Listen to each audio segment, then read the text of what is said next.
Howdy y'all, my name is Carson Umbarger and you're watching SC Traditions. Now I am a taxidermist and a general outdoorsman, so if any of those things interest you, go ahead and hit that subscribe button, do all that. We do lots of really cool stuff on here.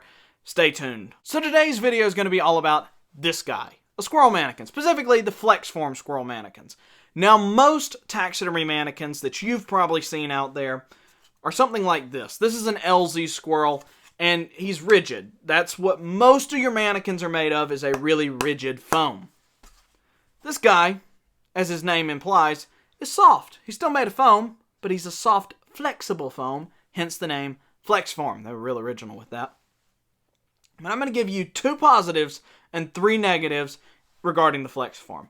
Now, I have my preference, but I still buy both, as you can see. And I still use both, because each of them have their positives, have their negatives, and come in handy in certain situations. So here we go, Flex Form opinions. Number 1, on the positive side, Flex Forms are super adaptable. So, as you can see, he is bendable. If I want to give him a pecan, I can bend his arms out. If I want to give him an acorn, I can bend his arms in.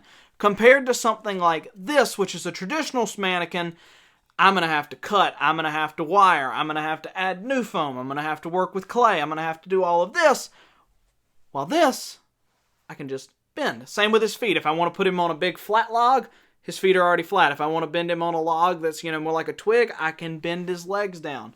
Once again, I'm trying to do that with this.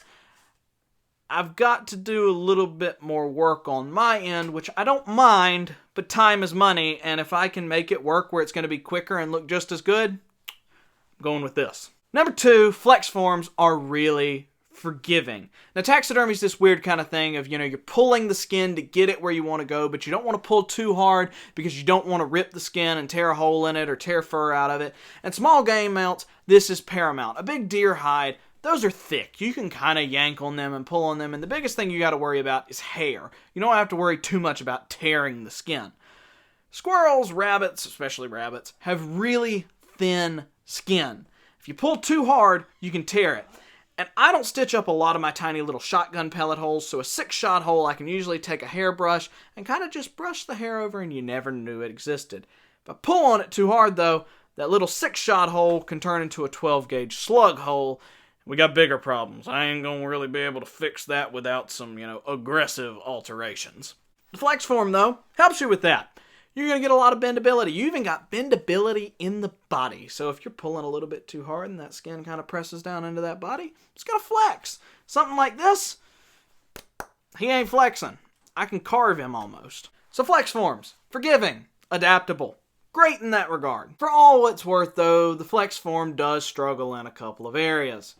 Number 1, they're kind of plain hard to carve and work with a little bit. So you have to carve little slits out of mannequins' mouths. That's how you tuck the lip skin and make it look right. Rigid foam is really easy to carve. And a lot of my small game, I don't even use Dremels or anything like that.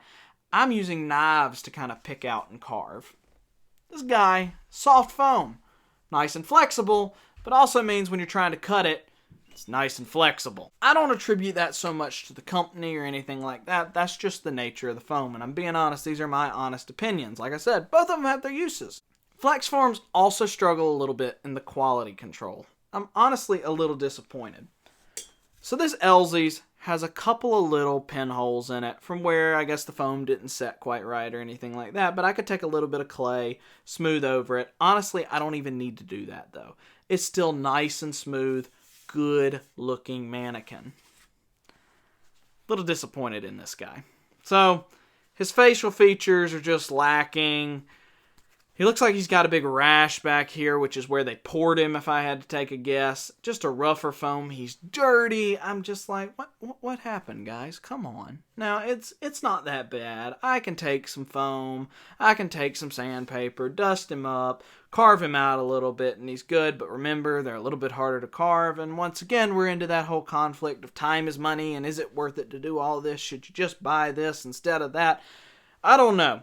All I know is quality control, just a hair lacking on this guy. Finally, customizability. So it kind of goes along with adaptability. These guys are great for adaptability, but their selection is a little lacking. So these Elsies, there's probably 200-300 different types of Elsies mannequins, and if you can't get it from Elsies, you can get it from a different company that makes these rigid squirrel mannequins.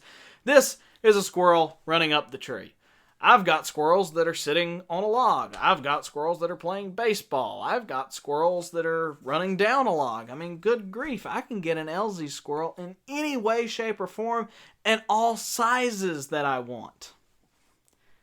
These flex forms, I don't know exactly how many there are, but it's a lot less than the Elsie squirrels.